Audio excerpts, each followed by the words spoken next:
Whenever you're ready, we are. Good evening.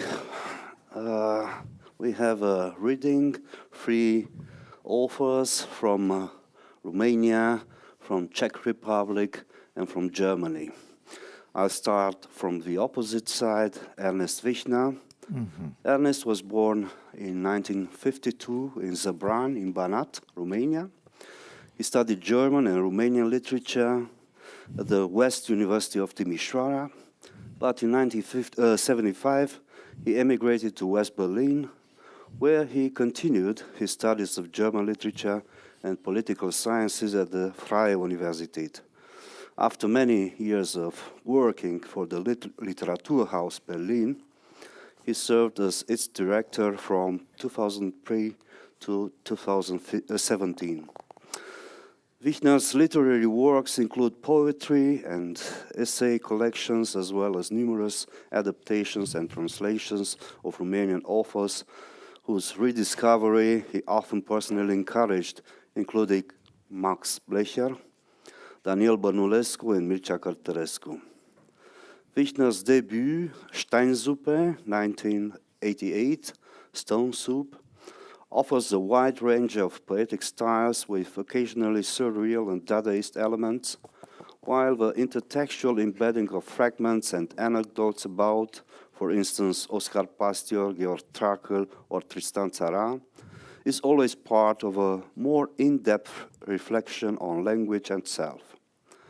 Alte Bilder, 2001, Old Pictures, is a collection of fragmented stories inspired by walks through rummage sales in Plovdiv, Bulgaria, and uses artifacts found by chance to create a new imaginative and allegorical exploration of memory. The poems in another volume, Bin ganz wie aufgesperrt, 2010, I'm just as if unlocked, abound with refined references that bring together all different kinds of literary trends.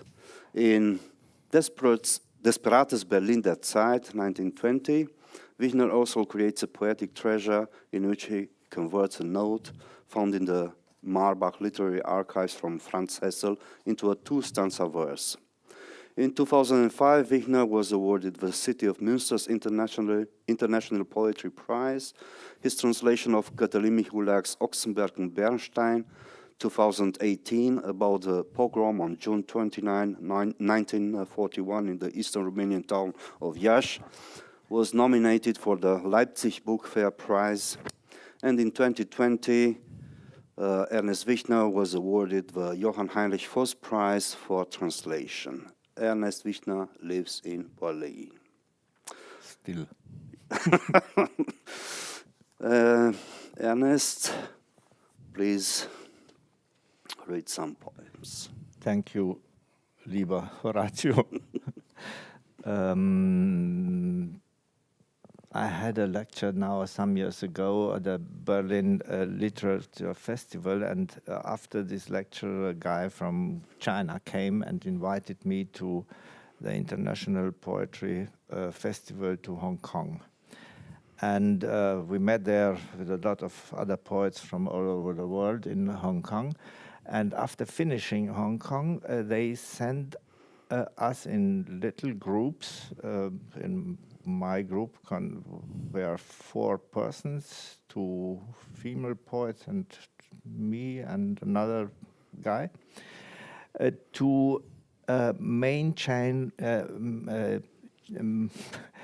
mainland China partner cities of the festival, so in the Chinese Popular Republic, to read and to have poetic meetings. And in mainland China, they always, when I had to read a poem, gave me one of 20 translated in a little book in Chinese, and asked me to read this one and no other poem. And it was a kind of censorship, but they elected, let's say, mildly pornographic poem, the only one in the whole collection. And I will start to read this first in German and then in my homemade English. Wochenende. Die Kuhle dort wies uns der Landschaftsarchäologe auf der Wanderkarte, ein echter Bombentrichter. Doch ist hier noch was echt nach 70 Jahren? Kein Trichter mehr zu sehen, auch Kuhle ist ein viel zu tiefes Wort. Der Boden senkt sich randlos leicht zu einer flachen Form, in der wir beieinander liegen könnten. Dein Kopf auf meiner Brust, gar aufgestützt, das Kinn in ellenhoher Hand, sind nicht mehr blickgeschützt. Da du dich aufsetzt, jetzt zum Fotoshooting, die Smartphone-Linse auf mein Geschlecht gerichtet, sieht dir ein Wiesel zu und etwa 25 Meter weiter eine schwarz gefleckte Kuh. Allein die Erektion verschwindet noch im Landschaftsdenkmal, ihr Abbild aber wird nach einem Lidschlag schon in deiner Wolke bis auf Widerruf gespeichert sein im All. Uns bleibt noch Zeit für einen letzten Kuss, dann fährt die S-Bahn uns pünktlich zurück in zweimal je ein halbes Wochenende. So, this is what the Chinese people had to hear from a German poet. So, big applause of this poem. I'm afraid they didn't understand anything. But it was translated also in Chinese. Here it is. Let's hear the English version. Yeah, the English version sounds like this. Weekend. The hollow there, that's what the landscape archaeologist says on the Hicking map, a real bomb crater. Is anything here real after 70 years? No crater to be seen anymore, and hollow is also a much too deep a word. The ground sinks without border gradually into a flat shape in which together we could lie. Your head on my chest, even the kin propped in a hand arm bent at the elbow are no longer shielded from the view. Since you now sit up for the photo shoot, the smartphone lens aimed at my organ, a weasel watches you and about 25 meters beyond a black-spotted cow. Only direction vanishes in the landscape monument, its image, so after the blink of an eye already in our cloud until further notice saved in space. We still have time for a last kiss, then the commuter train takes us back punctually in twice half a weekend each. Es ist etwas hilflos übersetzt bei Lori Schwarz und nochmal hilfloser von mir vorgelesen. Das ist halt leider so mit übersetzten Sachen. So Lori Schwarz was the translator. Yeah. So, and now I'll read two more poems only in German, then I will read one or two in German and in Romanian to serve all these languages here. Ein Gedicht mit dem Titel Chrysanthemen. Ich habe gelbe Chrysanthemen mitgebracht vom Markt für dich. Er war schon beinahe abgeräumt und wo der Fischhändler gestanden hatte, lagen eine Lachskarkasse und ein augenloser Heringskopf im Sonnenschein. Es stank. Die Vögel hatten hier schon etwas aufgeräumt, nur die Salatblätter und einstmals grünes Möhrenkraut, platt nun wie Pflastersteine, in deren Fugen über die ganze Fläche hin sich Reste eingenistet hatten, zertretene Champignons und Apfelspalten, die bunten Blütenblätter, die der Wind verstreut, dort auch die Sandale eines Kindes. Sie musste hier schon länger liegen, nur ein Salatblatt beugte sich noch handschalig nach oben, ein Faden Möhrenkraut unter den welken Stängeln, etwas Pastinakengrün, noch kippten der und jene Eimer aus, während am Rand die Kehrmaschine losfuhr und rissige Bretter auf die Ladeflächen flogen. Auch flatterten wie Fait divers in allen Farben Plastikschwaden, Zeitungsreste mit Senf und Blut beschmierte Pappen knapp in Bodenhöhe durch dies Licht. Nimm mit, stand hier zu lesen. Die Läden ringsum waren dicht und Wolken schoben ihre dunklen Bäuche vom Land her kommend in den frühen Abend. Nimm etwas mit, dies beinahe noch winkende Salatblatt ließ in seinen müde geschwungenen Rippen das nur Geräusch wie von Maschinenbesen deine Rede sei. Geh endlich heim. Ein Auto fuhr in Lichtenberg in die Passanten. Hier sägten Krähenflügel durch die Tür zum Supermarkt. So. I'm afraid I wouldn't be able to read this poem in English and in also not in Chinese. Okay, let's see one more to read it also in English.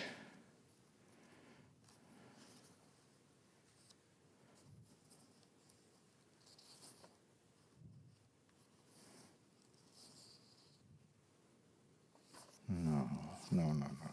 Let's try with German and Romanian. Curiosity, how large are the poems translated in Chinese? Proportionally large, or no, it's the same space. But really? Okay. Interesting. Yeah. Auf eine Inschrift. Nach uns das Muli und der Holzpflug. Nach uns, was wir verhindert und vollbracht, Mutanten aus Eis, Erbsen und Eisen, vernunftbegabte Kakerlaken, steinernes Synapsenknirschen. Der nach mir kommt, wohnt und liebt und verdirbt wie die Quitte. Der nach mir kommt, frisst die Inschriften auf, erfindet Rad und Dreieck neu. Der nach mir kommt, stellt sich eine Falle und tapst hinein. Der nach mir kommt, ein Held bekränzt mit Schoten weißer Bohnen. Nach uns die Verwischer und Verweiser, nach uns ein Tribunal auf bunten Stelzen, nach uns jene, die wir waren, farblos jetzt und ohne Hall, nach uns die gotischen Nasen und byzantinischen Wangen, gehämmertes Blech im Kerzenschein. Nach uns steht der Tropfen, es wimmert der Stein. Nach uns wackeln die Balkane, nach uns ein Sintflut aus Löss, Rhodopenstaub auf den Treppen des Weltgeists. Nach uns jener, der nach uns kommt, ein Held des Verschwindens. Nach uns wir in jäher Vollendung, Tabakseelen, greinend kriechende Styropäer. Ich folge mir, du folgst er. După inscripție. Das gleiche auf Rumänisch jetzt. După noi praful și pulberea. După noi tot ce am împiedicat și împlinit, mutanți de gheață, mazăre și fier, raționalii gândaci de bucătărie, scrâșnetul sinapselor împietrite. Cine mă urmează locuiește, iubește și putrezește ca o gutuie. Cine mă urmează mănâncă inscripții, reinventează roata și echerul, cine mă urmează își întinde o cursă și calcă pe ea, cine mă urmează un erou încoronat cu păstăi de fasole. După noi ștergătorii de urme și de nume, după noi un tribunal pe catalige, după noi cei ce am fost, incolor acum și fără ecou, după noi nasuri gotice și obrajii bizantini, tablă ciocănită la lumânare, după noi picătura se înalță, piatra scâncește, după noi se clatină Balcanii, după noi potopul de lut, praful din Rodop pe treptele unei colibe numite Weltgeist. După noi cel ce ne urmează, un erou al dispariției, după noi suflete de tutun în toată splendoarea, jalnicii stiropei întârșiți. Eu îmi urmez, tu îți urmezi, el. Das ist von Nora Yuga übersetzt. Und dann noch eines, auch auf Deutsch und auf Rumänisch. Das ist einer deutschen Dichterin, nach einem Gedicht von Liauba Happel, einer deutschen Dichterin, und heißt Archäologie des Widerstands. Und doch auch der Widerstand in den derben Organen der Männer, die lange tot waren. Aufgehoben in jener Musik, die selbstverständlich wie Stille als körpernahes, unterhalb der Wahrnehmungsgrenze oszillierendes Sirren über der Landschaft hing. Ja, der Widerstand in den gelben Knochen der Kinder, die lange tot waren, hinübergeglitten in eine Art Schimmern einer fortdauernden Blendung ähnlich, die jenseits der Augen einsetzte, dem Schmerz nahe und unverwandt. Der Widerstand im vielfach beschriebenen Lächeln der Frauen, die lange tot waren, aufgelöst im untergründig konzentrisch sich streuenden Beben, das die Schritte der Gehenden anhob, den Boden absinken ließ und jede Wolke so letztlich, also ein Kopf. Archeologia resistensei. Totuși și rezistența în obscenele organe ale bărbaților care au murit de mult, păstrați în acea muzică plutind deasupra peisajului, frește ca o tăcere, ca un susur oscilant sub limita percepției atât de aproape de trup. Da, rezistența în oasele galbene ale copiilor care au murit de mult, alunecând într-un fel de licăr asemănător unei orbiri continue ce puse dincolo de ochi, aproape de durere și de neclintit. Și rezistența descrisă în feluritele zâmbete ale femeilor care au murit de mult, dizolvate în cutremurarea subterană împrășteată concentric, urcând pașii drumeților, coborând pământul și fiecare nor în cele din urmă un cap. Deci. Merci mult, danke schön. We thank you. Thanks a lot. Merci. Also thank to the translators, Nora Yuga, for the Romanian version. So we go further to the next poet who's going to read this evening, Maria Iljašenko.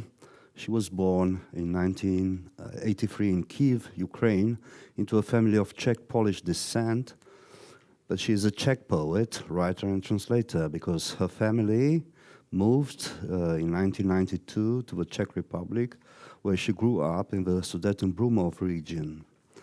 She graduated from Charles University in Prague, majoring in comparative literature and East European studies. Her collection of poems, Osip Mirzina Zich, Osip had south. I think it was awful, huh? My Czech, yeah, okay, sorry. Was published in Czech in 2015 and won critical acclaim. The collection was most recently published in Poland in 2022, where it was also very well received. It was nominated for the Magnesia Litera Prize for Discovery of the Year. She has also been nominated for the Dresdner Literaturpreis in 2015 and the Václav Burian Prize 2016. Her second book of poetry, Saint Outdoor, I only pronounced the English version, was published in 2019. Her poems have been featured in, among others, the anthology Best Czech Poetry in 2013, 2014, and 2017, the Polish anthology. You don't have to read all these anthologies, it's not important. And the Spanish anthology, Antología de Poesía Checa Contemporánea, 2021. Her writings are translated into English, German, French, Polish, Spanish, Hungarian, Ukrainian, Slovenian, Romanian, and Japanese. Her poetry was set to music by French composer Philippe Manoury and young Czech composer Sona Vetcha. Most recently, 2023, she won the Tom Stoppard Prize for her essay, I'm Local Everywhere Around Here. In addition, she translates from Ukrainian and Polish. A lot of names are here. And she works as an editor for Doc Center for Contemporary Art in Prague. She lives in Prague. So, Maria, please read some poems of yours. Hello, everybody. I will read a few poems which are quite new.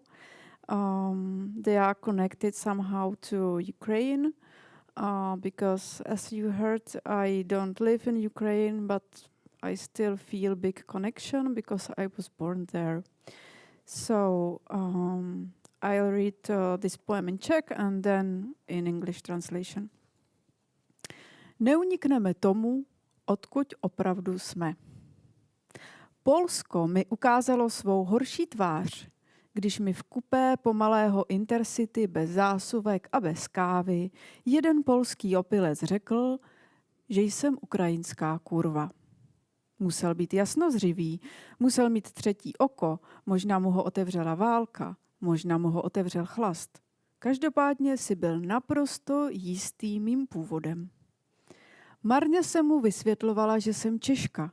Marně se oháněla tím, že tenhle vlak jede do Prahy.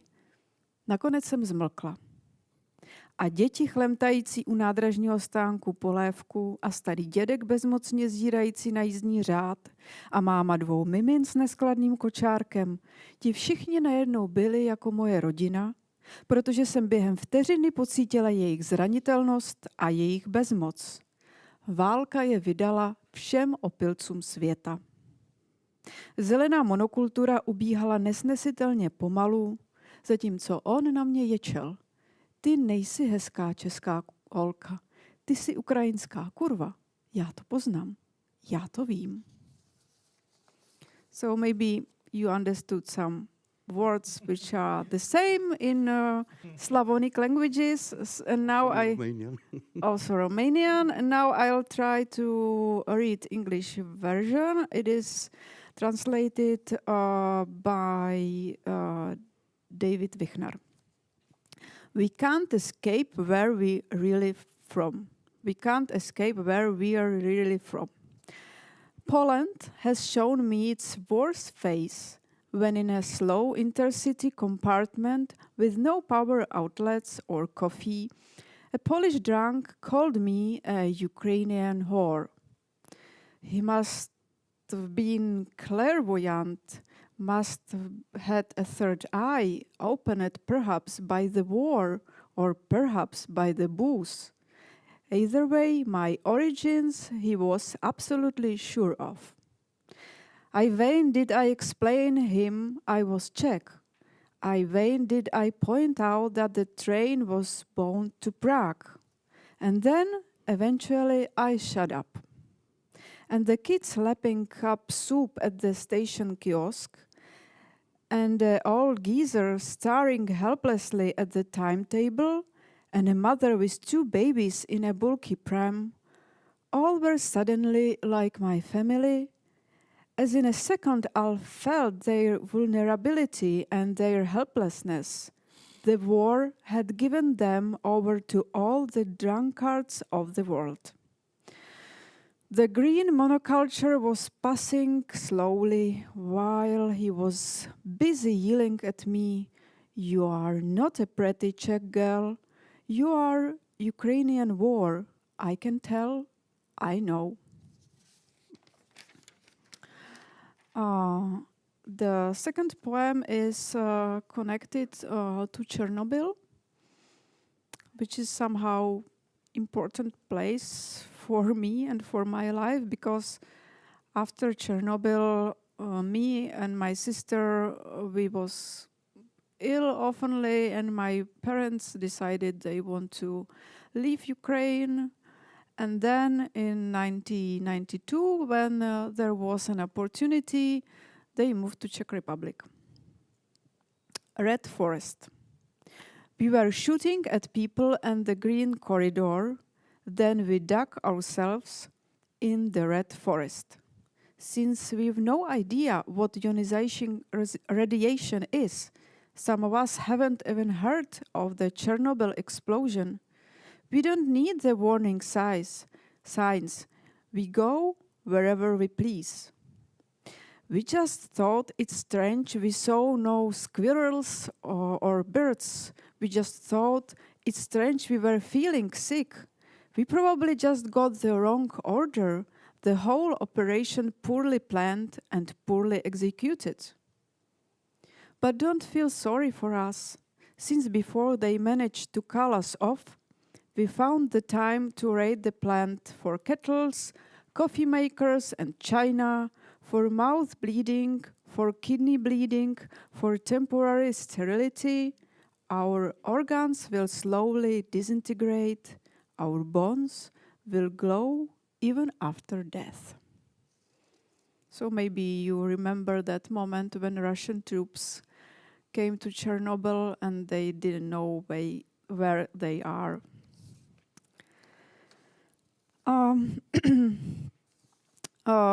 Next poem is about immigration, and it is dedicated to my dad.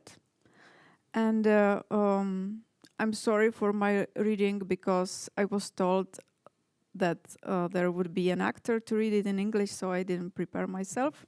So we have to survive it. Espresso. In the morning, the coffee machine spouts steam like a little dragon. Only from a chair can you reach an empty cup. Almost like in my bedded childhood, when climbing up onto the wardrobe was the highest aim, and the greatest heroine, a woman on a scooter, who doesn't hesitate to leave her son at home to become a bar dancer, to be able to live by the sea all summer. Drops of water form a blue lagoon. Don't drink it yet. Wait. We all left. I remember the lake in the middle of the city full of light, and perhaps cut off hands and feet as well, we children said, and the transparent sentence, I'll do anything for you. So stay with me a little longer. Without you, even that childhood wasn't nothing. She's dancing to this day, but just the tango. She should be old now, but isn't. When you leave, even the time starts flowing differently, doesn't flow, condenses, makes circles, does miracles, does incredible things, just like caffeine. This poem is translated by Nathan Fields, my great translator. I love him so much. And maybe now I can read you one more in Czech. Because it's a beautiful language and I want you to hear it. Norge. Příběhy, které se nestaly, tíží jako vzducholoď, ale jen dokud stojíš o jejich tíhu. Je tohle dospělost? Je tohle lest? Ne, je to vzácný plyn helium.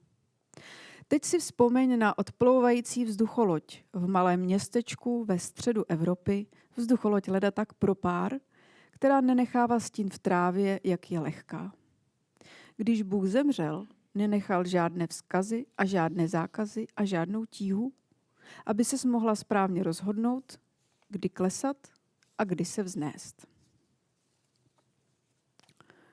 It's about airship. So when you come to Prague, you can see beautiful airship above the Dogs Gallery when I'm working. Norge.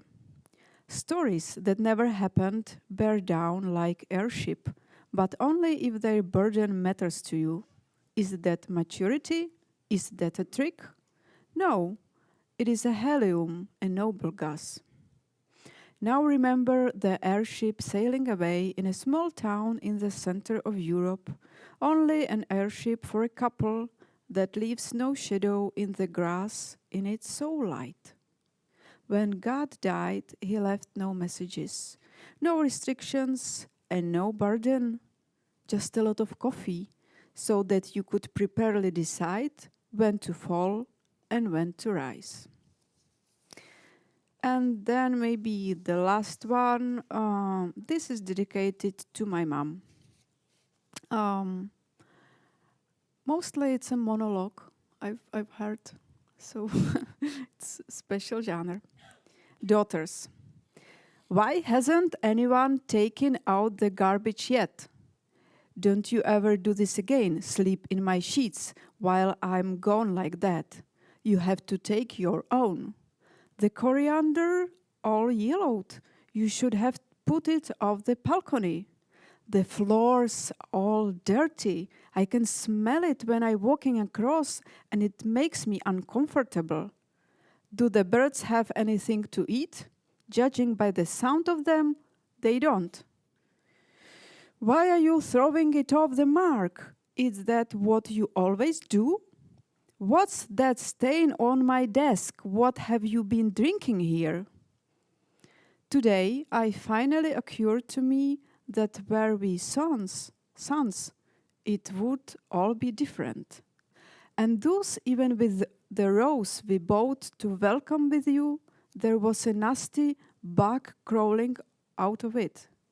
Maybe we'd even be like gods, like Dad used to be, and like our ginger tomcat is today.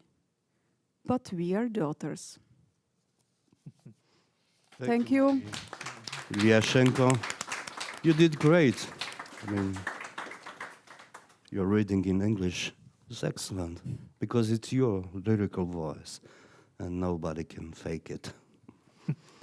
Okay, thank you very much. The third poet this evening is Nichita Danilov, who was born in 1952, same age as Ernest, in the village of Climäuti, in the district of Suceava, in northern Romania, at the border with Ukraine. He has worked as an economist, proofreader, teacher, museographer, and so on. He had a lot of professions, but was also editor at Convorbiri Literare, editor-in-chief at Russian Kitezhgrad, Russian-speaking journal Kitezhgrad. He was head of culture department at Monitorul de Iași, director of the Theater for Children and Youth in Iași, dramatic advisor at the National Theater in Iași, also acting ambassador of Romania to Moldova in 1999, and later on deputy director of the Romanian Cultural Institute in Chișinău until 2017. Danilov is the author of 12 poetry volumes, 8 prose books, and 5 essay collections. His debut feature, Fântâni Carteziene, Cartesian Wells, was awarded the Romanian Writers' Union Prize for Literary Debut. In 2003, his renowned collection, Secondhand Souls, was published, in which he combines the spiritual heritage of native Romania with a surrealist poetics. Danilov's writing is playful, ironic, and language-centered, engaging in games of metaphysical depth. His novel Omul din Aprobeta, The Man in the Test Tube, 2021, was granted the Constantin Brâncuș Prize for Art and Culture from the Romanian Ministry of Culture in 2023. In English, his work has appeared in several anthologies, such as Young Poets of a New Romania or City of Dreams and Whispers. Danilov's work has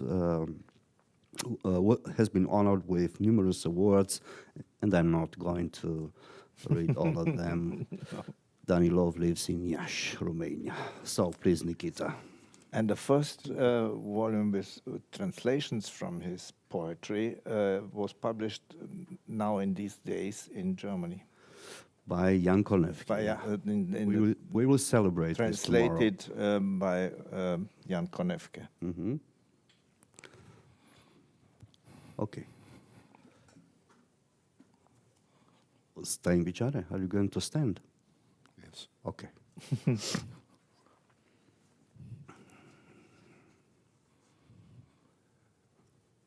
Peisaj cu lumânări prinse în vânt, cum se sprijină nori negre de cer, așa se sprijină sufletul meu de umbra ta, Doamne. La picioarele omului au fost semănate lacrimi de grâu, lacrimi de orz și lacrimi de secară. Picioarele trecătorilor pășesc printre spicele înalte, lumânări de țărână pe care le înfioară asfințitul. So we agreed that because Nichita doesn't speak English, that I should read the poems translated in English, but eu voi sta jos. Yes. That's it. Okay. Landscape with candles lit in the wind. The way the black clouds lean upon the sky, that's how my soul leans upon your shadow, my Lord. At the feet of man, tears of wheat have been sown, tears of barley, tears of rye. The footsteps of passers-by fall among the tall spikes, candles of earth rippling in the sunset. Translated by Adam J. Sorkin and Georgiana Fernaga. Vulturii orbi. Pasărea coborât de 3 ori din cer a fost un vultur. S-a așezat pe umărul lui de fier, pe creștetul lui de fier, pe mâna sa dreaptă. A spus, vei domni peste acest ținut nesfârșit, peste această țară întinsă. Brațul îți va fi de fier, voința îți va fi de fier, legile aspre. A domnit în gol, sub un cer gol, într-o sală goală, peste un ținut sterb, peste o țară fără supuși. Brațul ei era de fier, voința lui de fier, legile aspre. Apoi au venit alte păsări, o mulțime de păsări. Erau tot vulturi. Întâi i-au ciugulit ochii, apoi l-au înălțat la cer.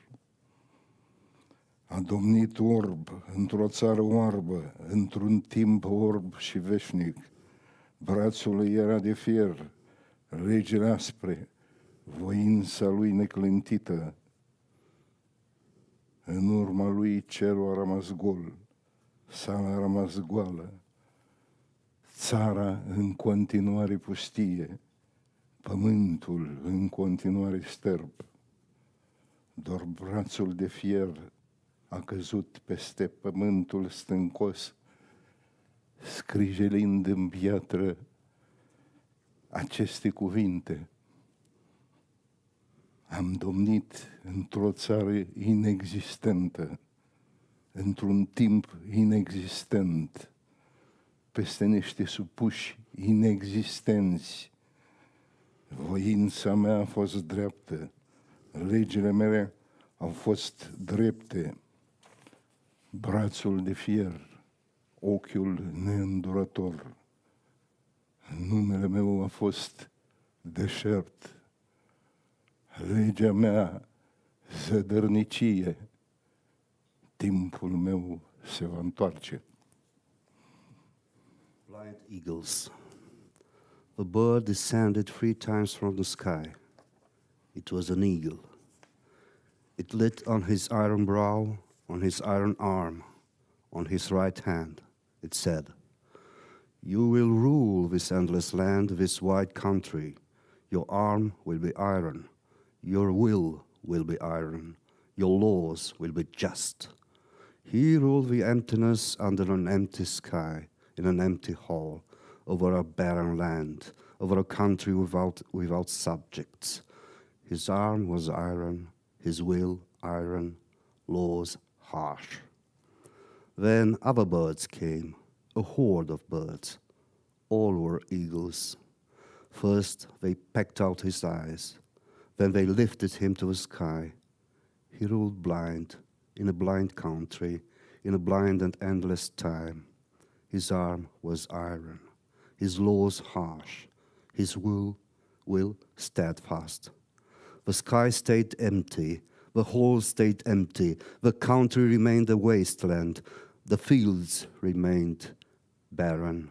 His arm of iron fell over the rocky land, scratching into the stone these words: "I ruled a non-existent country, in a non-existent time, over non-existent subjects. My will was just, my laws were just, arm of iron, I unyielding, my name was desert, my law absurdity, my time will return." Translated by Sean Carter, and Nichita asked me to make this mention. This poem was written in 1981 and first read in a reading group of the Communist Youth Union in Bucharest, where Nichita felt like announcing a breakthrough in with a kind of new subversive aesthetics that time. But this was not very well regarded by the regime. Okay. Nu m-au arestat. Anotimp, această tristețe sacră a norilor, zugrăvită pe fereastră, acest sfârșit de secol împroșcat pe pereți, ca o apă grea se scurge pe străzi seara. Cine ne-a deschis în frunte aceste ferestre? Cine ne-a zidit în piept aceste scunde uși? Prin mine umblu ca printr-un anotimp bolnav. Glasul mamei îl aud prin zidul întunecat. De ce ai venit aici? Pentru ce te-ai întors? Pleacă, ieși cât mai ai timp. Glasul fratelui îl aud stins ca prin apă. Ieși cât mai repede din această lumină și lasă-mă singur să respir în umbra mea. Fețele cui se păstrează aici, în această putre de lumină de seară.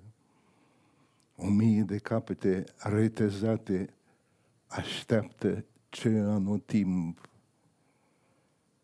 Brațele cui vor fi semănate pe câmp, dinții cui vor răsări din iarbă.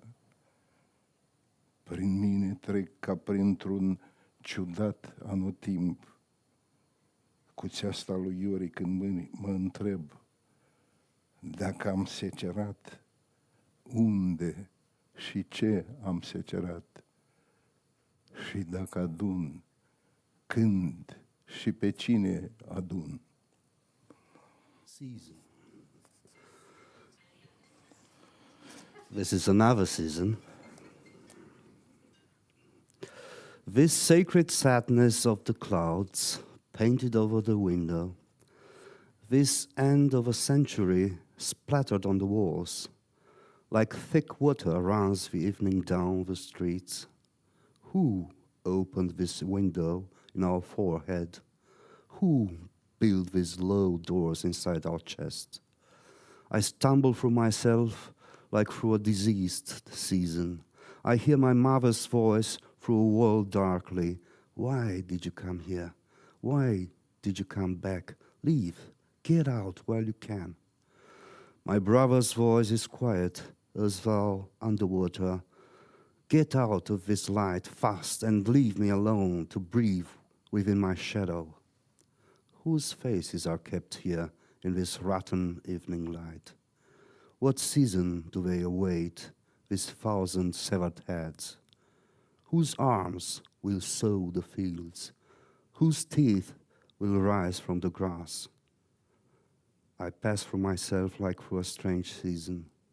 Holding Yorick's skull, I wonder if I have reaped. Where and what have I reaped? And if I harvest, when do I harvest and whom? Translation by Sean Cutter. Alt secol. Îngerul meu tămăduitor n-are aur nici aripi. Îmi pune degetul pe rană și îmi spune: existi, Danilov, existi. Exist, îi răspund. De mai bine de un sfert de secol nu fac decât să exist.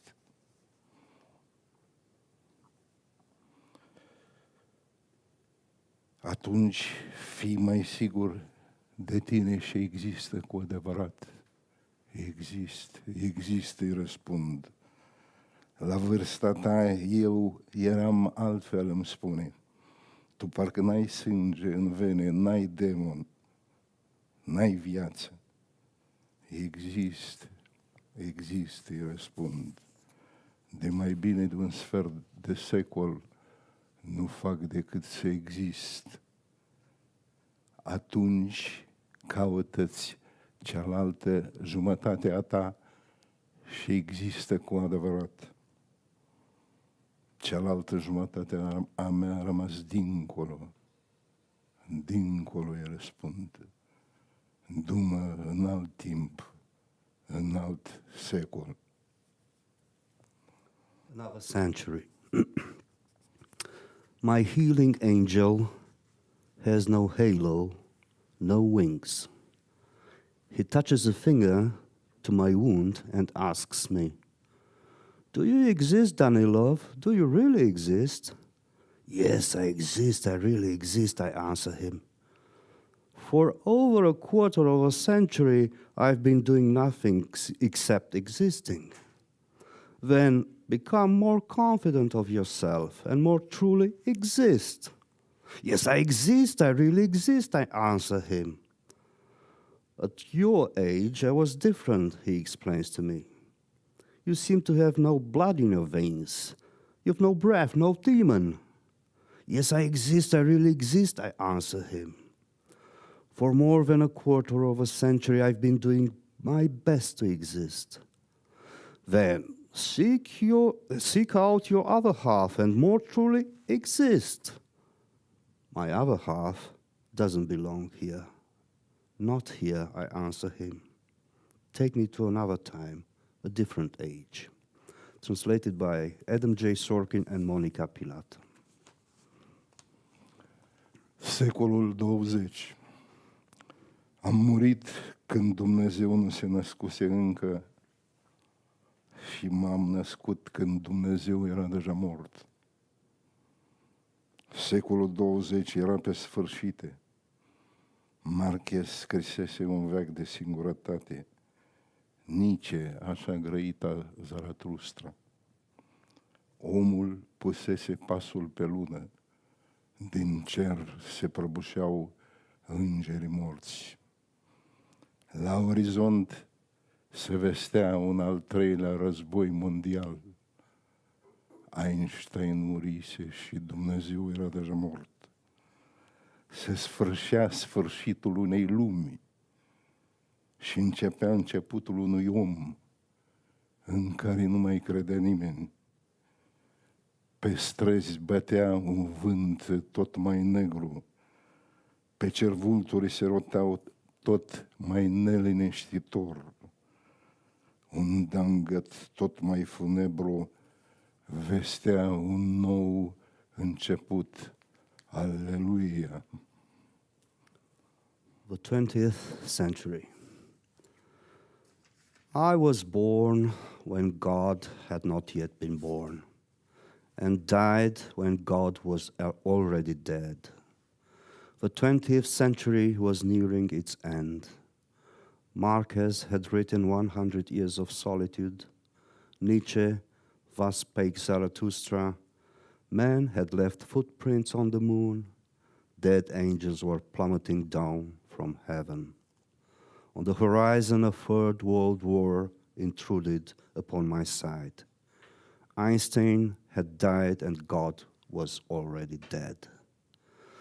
The end of one world was approaching its end, and there began the beginning of the one man no one believed in any longer. An ever bleaker wind blew through the streets.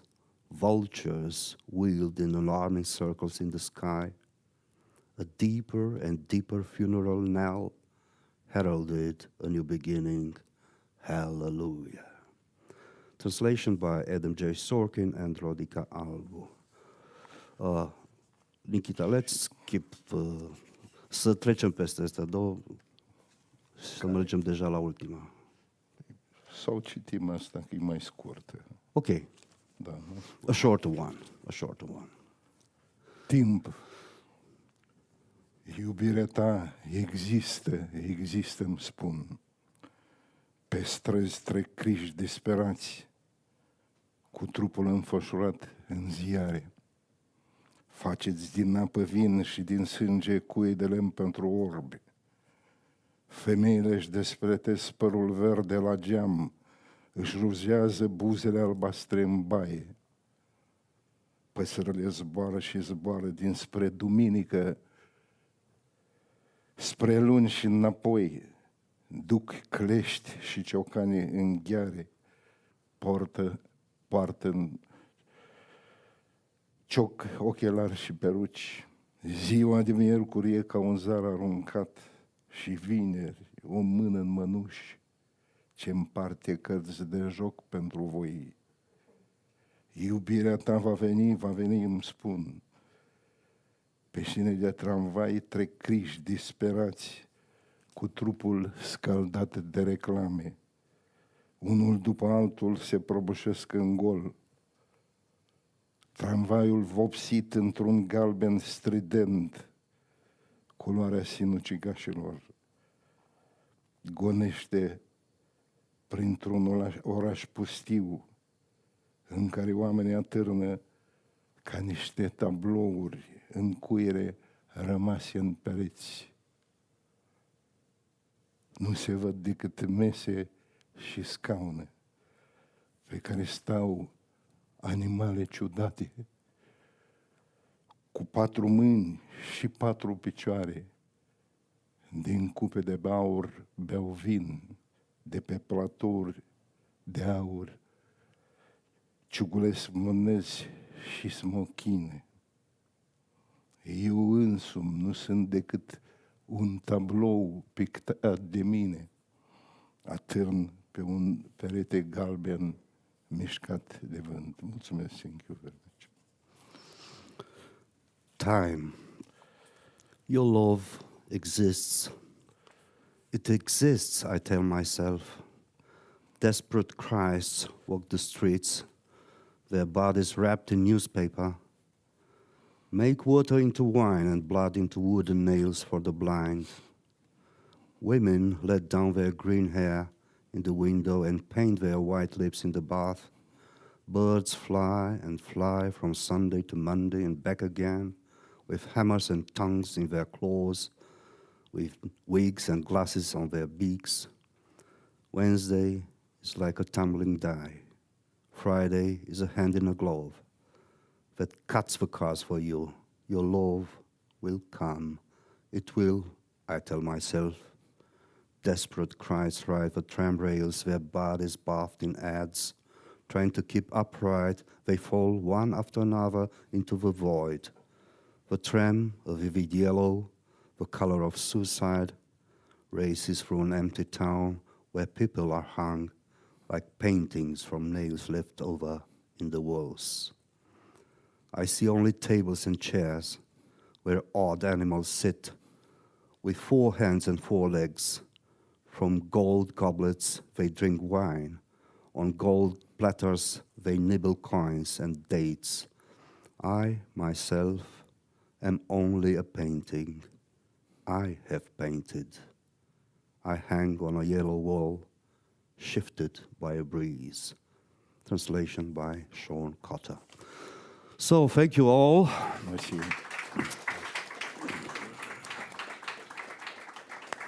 We heard this evening 2 extremely different voices, lyrical voices, not only because of the native language in which the poems were written, but also because of different aesthetical options and so on. But something unites all of you, all 3, despite all odds.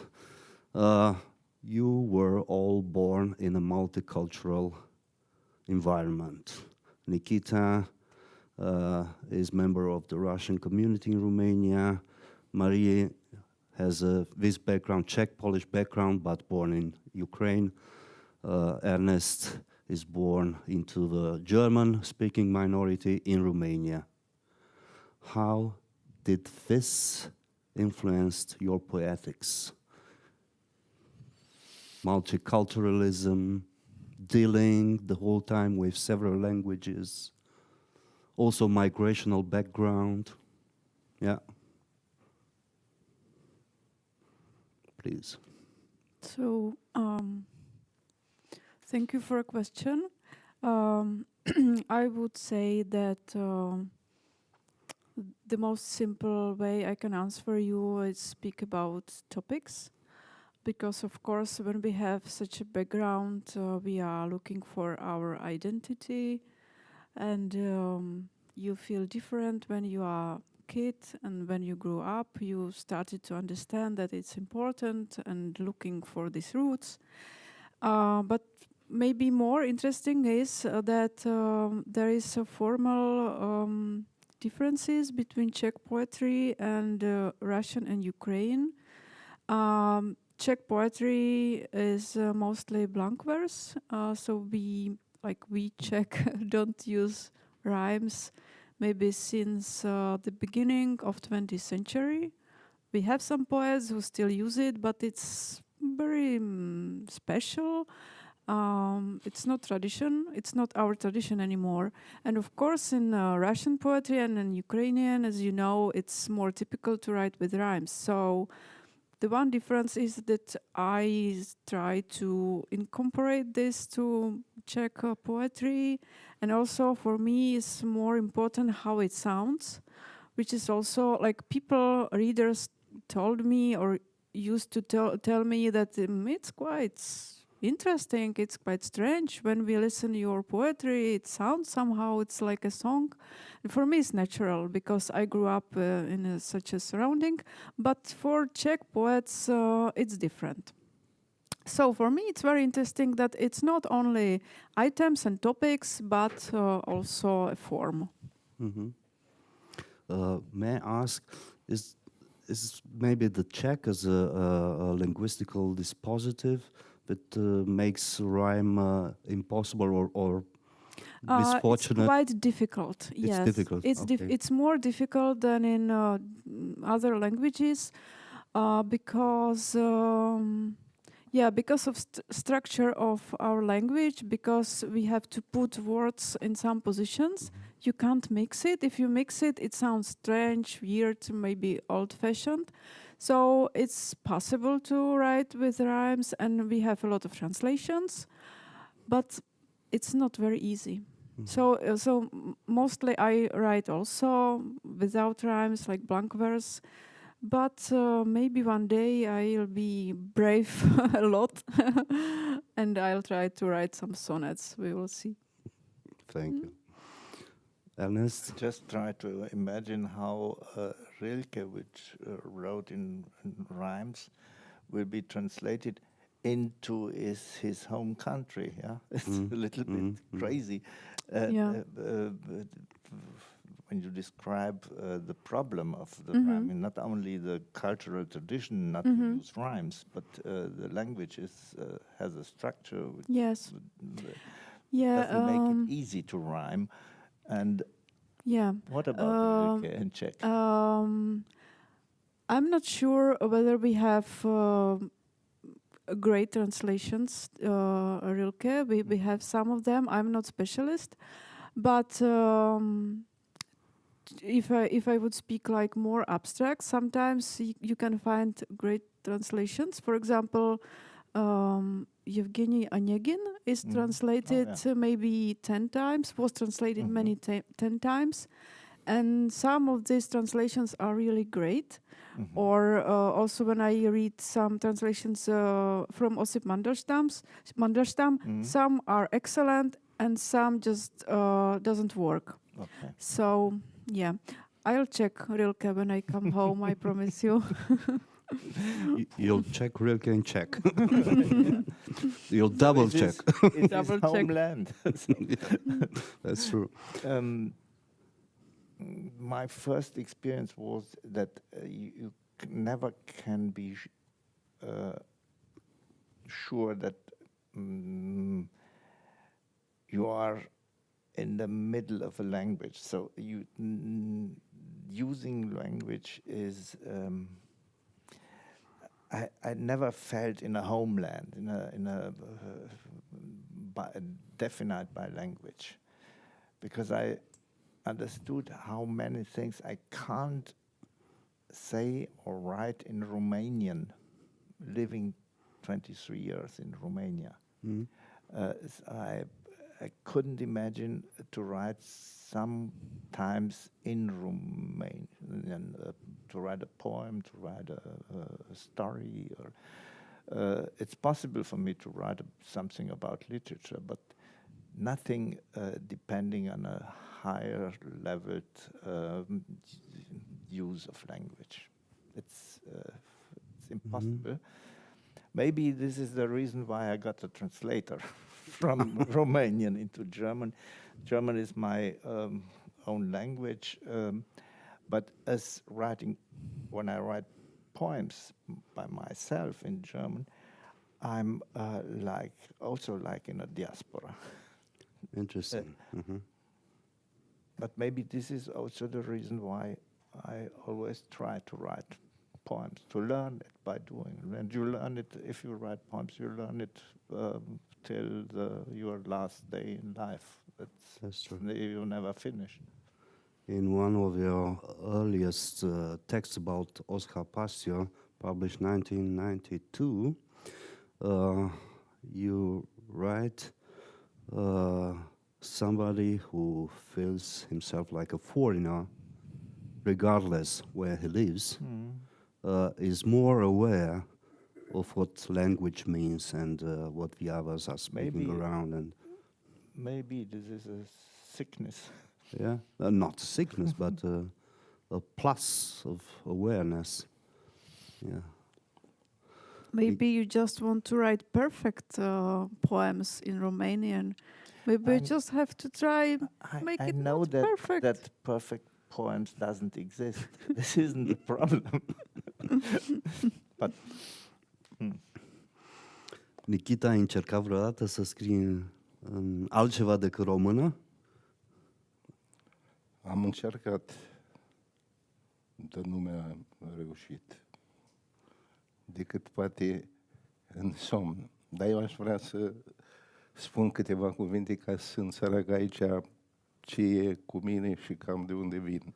Numai puțin. So he tried to write poetry also in Russian, but he never did it truly, only in his dreams maybe. Okay? Deci, comunitatea din care provin, a rușilor de rit vechi, a cunoscut o cruntă prigoană de-a lungul a 3 secole. Din 1642, când s-a făcut reforma religioasă, și cred că până și în perioada comunistă. Just a minute. So Nichita comes from this Russian religious community of the old right, and they were punished along centuries from the 17th, still under the communists. Okay. Deci cam cum s-a manifestat. Pentru că s-a schimbat felul de a-ți face cruce. Dacă vedeți în vechile icoane rusești, cam așa, era ca în Rubliov. Patriarhul Nicon a zis că altfel să facă cruce. Au mai schimbat și niște cuvinte. Oamenii care erau foarte credincioși în perioada respectivă au refuzat. Și atunci de sus, în jos, adică începând de la țar, era în perioada lui Alexei Mihailovici, tatăl lui Petru cel Mare. A început prigoana. Cei care nu făceau, care continuau să facă cruce așa, li se stăia mâna dreaptă. Au fost biserici umplute cu mâini și de asemenea cei care refuzau să spună Iisus cu un singur I în loc de Iisus, li se tăia limbile și dădeau tot foc în biserici. Just a minute. So he explained that this religious minority of the old right Russian was their definition was this steady linking to the old gesture in the church. They refused to adopt a new gesture, the way they do the cross sign or the way they pronounced Jesus' name and so on. So, and for that they were punished. For example, hands were severed or tongues were severed and then exposed in the churches. Okay. Asta s-a făcut pentru că țarul de atunci și patriarhul a vrut să devină a treia Romă și au vrut să o ia înainte Europei sau să anueze la reformele religioase făcute mai de mult în Europa. And all of this happened because the Tsar at that time and the Russian Patriarch had the ambition to become the third Rome and to surpass, to overthrow the whole Europe through this reform. Visul celei de-a treia Rome, cred că n-a părăsit Rusia decât poate în perioada comunistă, dar și atunci era un alt vis. Au fost nevoiți să plece și au plecat prin păduri în țenuturile cele mai pustii. Dar tot s-au așezat și la marginea marilor imperii, cum a fost în Dobrogea, deci care era sub ocupația turcească, cum a fost în Bucovina, unde era Imperiul Habsburgic. Dar în timp ce ei plecau și se așezau într-un loc, a fost o perioadă în care Rusia era în expansiune. Ei se așezau aici și venea iar patria mamă peste ei. So, ei prionea la fel și iarăși plecau. Cu clopote, cu icoane, cu cărți sfinte, aveau icoane din perioada veche, Rublev, că nu era. Let me explain.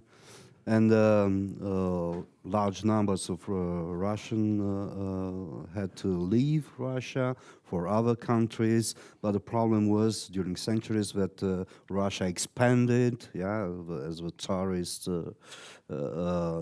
empire expanded. So these minorities, religious minorities, had to steadily go further to reach for other territories and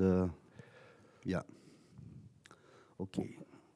Ultima prigoană a fost atunci când au venit trupele sovietice, au intrat în satul natal al mamei și au pus pe călugări să taie icoanele și să le dea foc. Asta în 4. So last time in 1941, the Soviet troops came to the village of his mother, and they put the local priests to destroy all icons, all artifacts, religious artifacts. Da. Yeah. Satul se numea Fântâna Albă, acolo unde a avut loc și un masacru. And the village was named Fântâna Albă, where besides this took place a pogrom, a Soviet pogrom. Când s-a închis granița, a picat între satul de unde era mama și satul de unde era tata. When the new border was established, it divided the village where his mother came from the village where his father came from. Iar bunicii din partea mamei și încă 3 surori, de teama să nu fie luați și duși în Siberia, s-au refugiat în România. Au ajuns până în Banat, prin vagoane, fără acte. După aia s-au așezat la Rădăuți și a fost... And the grandparents were so wise to become refugees in Romania. They had a good option. Probabil că din tot acest periplu ceva s-a păstrat și în mine. Și dacă simțiți anumite viziuni, poate că să trag din acele cronici care nu au fost scrise. And maybe something from this historic experience also reverberates in my poetry, and I think the public has felt this. Yeah. Okay, I open the floor. Are there questions? Thank you. Thank you very much. Thank you. Wonderful reading. No question. Okay. Sorry? Just a minute. Okay. Okay. Yes, I just there is some question, but it needs some time. Maybe I have a question. So, go. Yes, I think it was a wonderful reading. It's very I'm very touched by all of these very different poems, or way of writing poems actually, and also, as you already said, it's great that you all have this background of multi-ethnicity and all that. And I just would like to know whether you also receive each other. Do you all read the poems of each other and recept them, or how do you say? Reciprocally, you mean? Yes, in a way, and how because I can imagine that for all of you, it's also very interesting to have this kind of common background and be so different at the same time because of maybe generation, maybe the nationality or whatever. So it would be interested me how strong this poetry scene is kind of connected, maybe also more than just the three of you, if there is a next kind of exchange. The importance of such a festival like this is to meet other writers, poets doing the same or similar things as you do, and you never heard about and never met or read something. So I heard today first time a few poems. Me too. I read before coming anthology translated into German from Jan Konevke of Danilov's poems. But the effect will be not to forget them and to look if you find something from her, from him. Also, I met Horatiu and such a event now 20 years ago. This is the maybe not public scene part of a festival, but also the same importance as what everybody can see. This is important for me. Maria? Yeah, I completely agree. This is the beginning, and now we can find poetry. Maybe it wouldn't be so easy because I can't read German, unfortunately, and Romanian, but I'm sure you have not only Chinese, but also English. So, so now we have our homework. I read all of them. Ja, Sie wollten doch. To finish. Yeah. Thank you from my side also for this wonderful reading. I have a question for Nichita. I understand that your family came from the old believers from Russia, and I was wondering this. Of course, your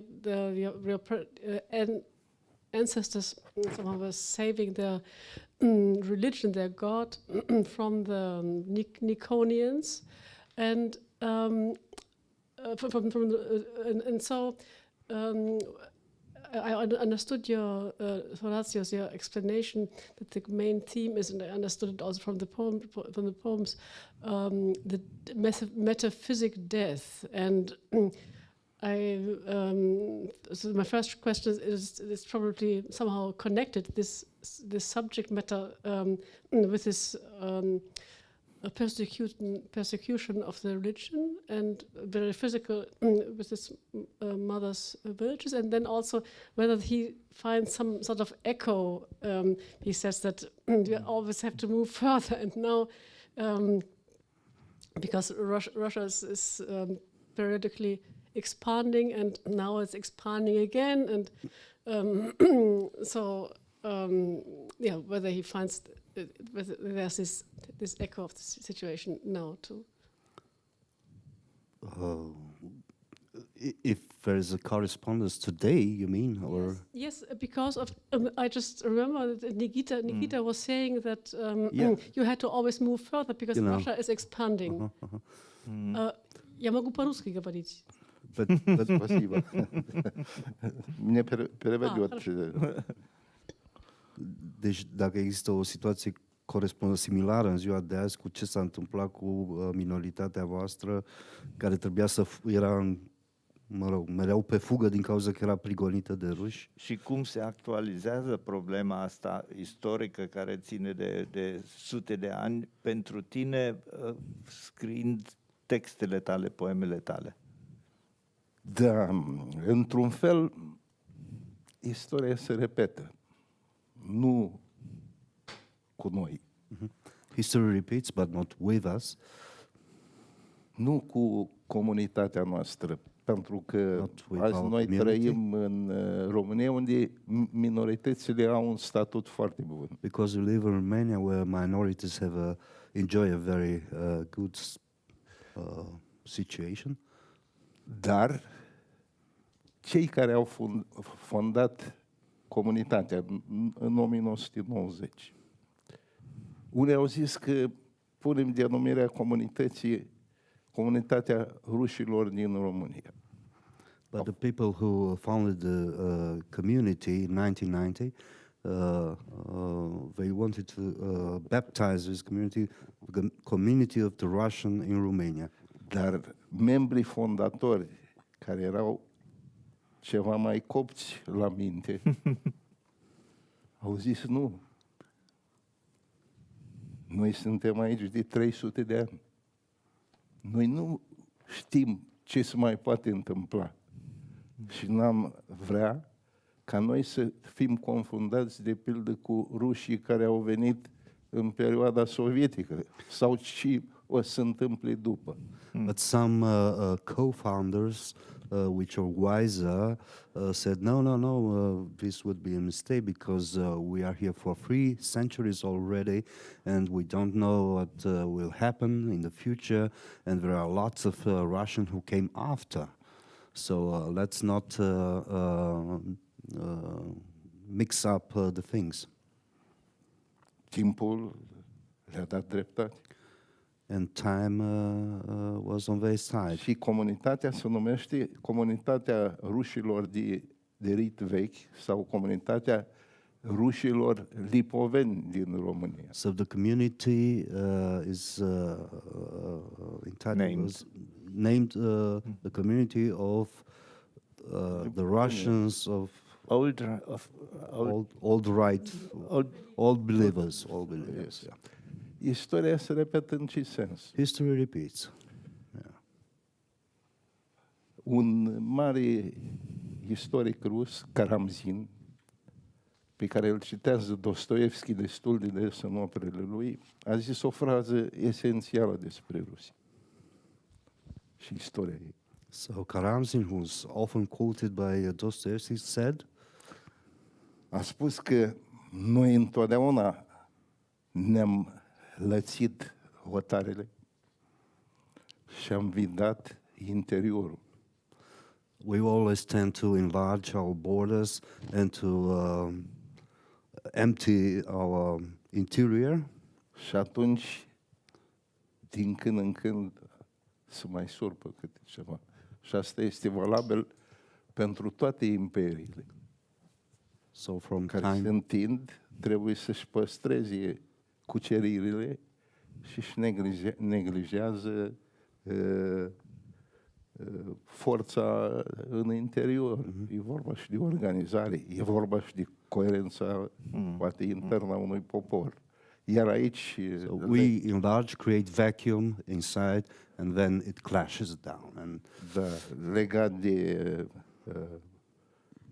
pogromul care a fost, și prin 1907, când au ajuns, nu știu, erau prin Dobrogea, pe mulți din rușii de rit vechi, de acolo au fost decapitați, așa, din fuga calului. So histories of pogroms and persecutions happened repeatedly in Romania, in nowadays Romania, in Dobrogea. Și rușii de rit vechi au învățat din această prigoană să trăiască pașnic. So the old believers learned from the lessons of history to let peace prevail and to live peacefully.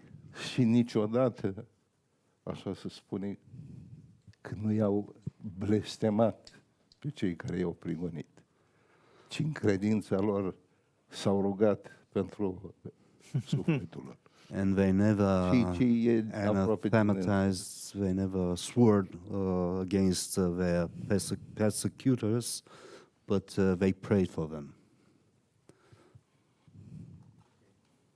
Deci eu am crescut într-un sat ca într-un ev mediu, cam cum apare în filmul Rublev al lui Tarkovski. I've been raised in a village like in the Middle Ages, as if it were in the film Tarkovski's film Andrei Rublev. Și apoi când am venit în clasa a 6-a la Iași, pentru că acolo s-a făcut colectivizarea și părinții mei li s-a luat pământul.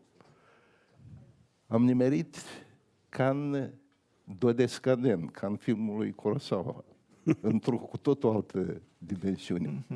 Acest șoc a avut iarăși o influență asupra poeziei mele și asupra modului meu de a fi. A fost esențial. In the sixth grade, he moved to Iași, a big city, and this was a cultural shock for him, because this also had a big influence over his poetry.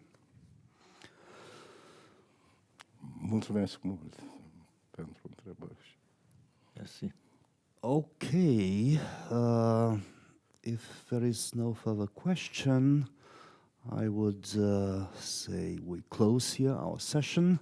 Thank you all for having attended, and wish you all a wonderful evening. Thank you, Horatiu.